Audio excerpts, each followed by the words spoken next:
Welcome back, and I'd like to thank ye for tuning in to episode 3 of The Filthy Scoundrel, Drinks on the House. When we left our adventure, Illustria, Clint, Han Su, and Fancy Dan were still inside the old grain silo, having defeated the undead. That done, they began to explore the building with more care, still registering something inside. They'd found a rickety ladder bolted to one of the walls. Fishy Clint took it upon himself to climb to explore the room upstairs. The sound of Clint smashing furniture upstairs and generally making a mess went largely unnoticed, as Han Su and Fancy Dan used the amulet to track a particular part of floor that looked like it had been recently cleared of debris. Using what tools they had at hand, they levered up part of the floor, and found a neat hollow carved into the dirt below, lined with a strange kind of clay, and inset with strange markings. It was otherwise empty. Han Su lowered the bucket with the amulet inside into the bottom of the space, which caused the amulet to glow with an almost torch-like intensity.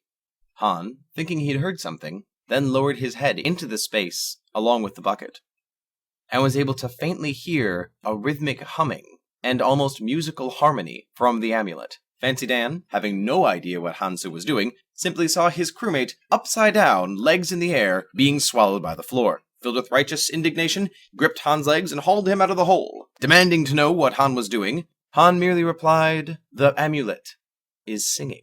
Understandably confused, Fancy Dan then walked to the hole himself. Looking down, reached down into the cavern, and pulled the amulet from the bucket. Standing on the floor, holding it to his ear, he heard nothing.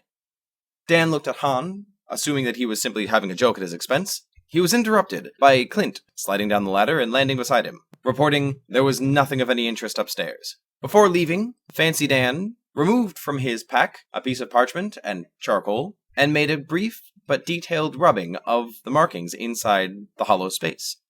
Observing this, Han simply reached inside and smashed a chunk free, depositing the clay in his pocket.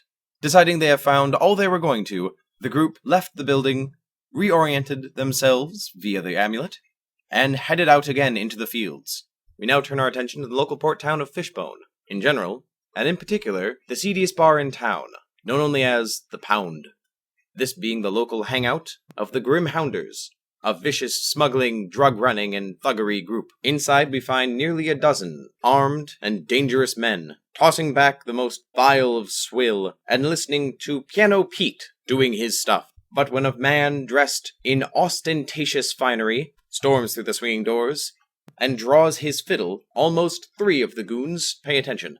However, when the well-dressed man draws his bow across the catgut, Piano Pete falters suddenly, whipping his head around, offended at this new intruder. The well-dressed man immediately lets loose with a brilliant display of musical ingenuity. Taken aback, Piano Pete sets forth himself, tickling the ivories with gusto. The nefarious ne'er-do-wells are enthralled by the musical gladiators, their eyes moving side to side, side to side, as one then the other gains acoustic dominance.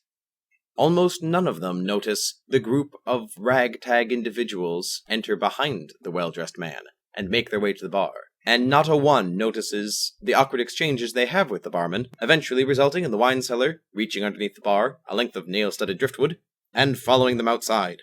Sweat poured down Piano Pete's face as he desperately tried to outdo this newcomer, daring to come into his turf.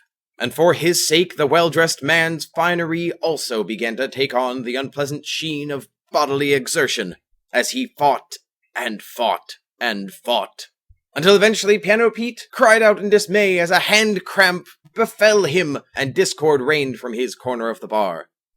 In the silence, the last beautiful note from the fiddle rang out, to much cheering, followed almost immediately by a voice none of them recognized, from a man none of them knew, standing behind the bar, calling out, "Drinks on the house!" To this day, no one is quite sure the next series of events.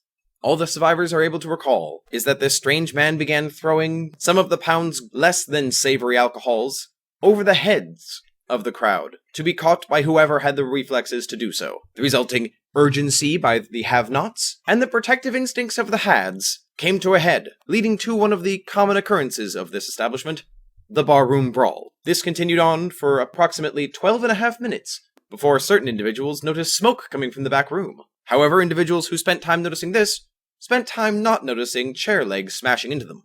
and therefore were unable to spread the news. Sadly, the fire consumed the pound, the fish-gutting warehouse next door, and bait shop. There has been recorded only a single survivor from the fire at the Fishbone Pound, the bartender himself, who happily gave physical descriptions to the local constabulary.